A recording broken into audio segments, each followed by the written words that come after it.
Hey guys, it's me again, Mac, your aspirant dental virtual assistant at HelloRich.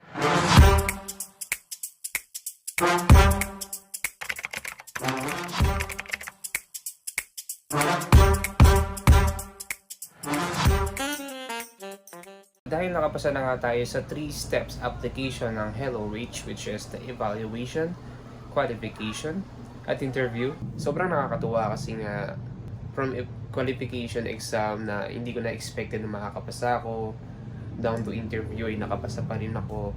Sobrang blessed talaga. Just to share with you guys, this is my dream job. And actually, nag-set ako ng goal starting 2024. And ito siya. Ayan. Kung alam ko na kaya kayo nanonood ay dahil mag-a-apply kayo sa HelloRich, kaya ko lang na you have to be fully committed pagdating sa pagre-review, pagre-research. I really work so hard. Talagang ang daming oras na inubos ko para lang mag-search ng mga possible questions.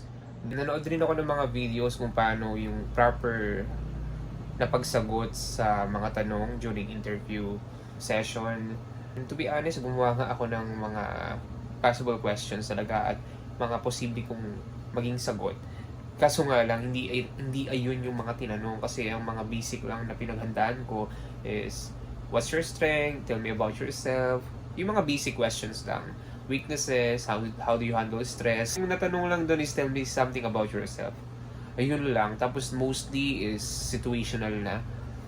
Kaya lahat ng mga naging sagot ko doon is impromptu. Talagang on the spot talaga siya. Siguro laking tulong lang din na naghanda ako. Nanood ako ng mga videos, tips, kung paano yung tamang pagsagot sa mga tanong. Sa awa ng Diyos, nakapasa ako. Hindi ko nga alam kung naging satisfied ba sila or pasang-awa lang ba ako. Pero one thing na sigurado ko is nakita nila yung eagerness ko. Ayun lang naman eh. Siguro ayun lang naman yung mga hinahanap nila, yung willingness mo na matuto at yung eagerness mo na makuha talaga yung opportunity at yung position na hinahanap nila. For those people na nawawalan na ng pag-asa, huwag kayong mawalan. Kasi actually ako, this is my second time na nag-apply.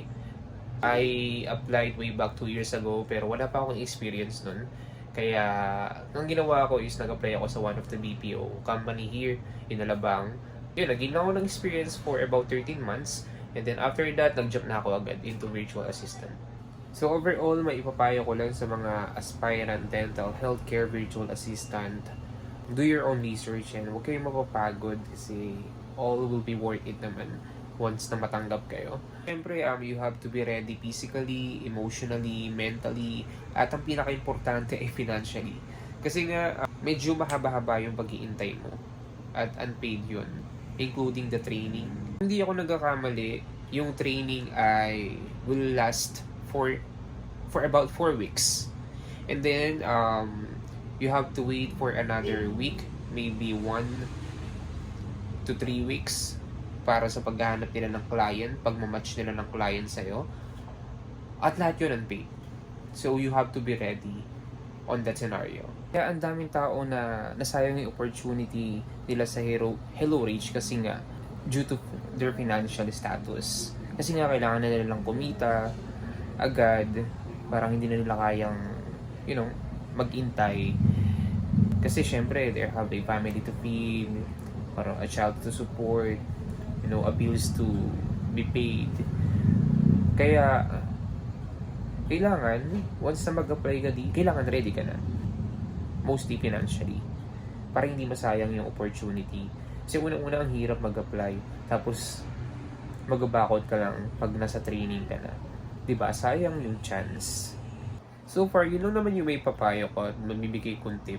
Kaya sa mga nagpaplano na mag-apply, huwag ka na magdalawang isip. Kasi you'll never know what will happen if you try eh. Baka mamaya, kayang-kaya mo naman pala, tapos ikaw lang yung nagbibigay ng harang sa sarili mo. All things are created first at the mind. Kaya pag sinabi mo sa sarili mo na kaya mong gawin yung isang bagay, magagawa at magagawa mo yun. Naniniwala ako na the only thing that block us from being our greatest self is not other people, not other thing, but only ourselves. Yun lang, good luck sa magiging journey nyo. And by the way, you can write me as your referral. You can write down my name, Mac Reynald Olmeda. If you have a additional question, just write it down on the comment section below. And sagutin ko yan. I will try my best to answer that on my next video. And yun lamang. See you for next time.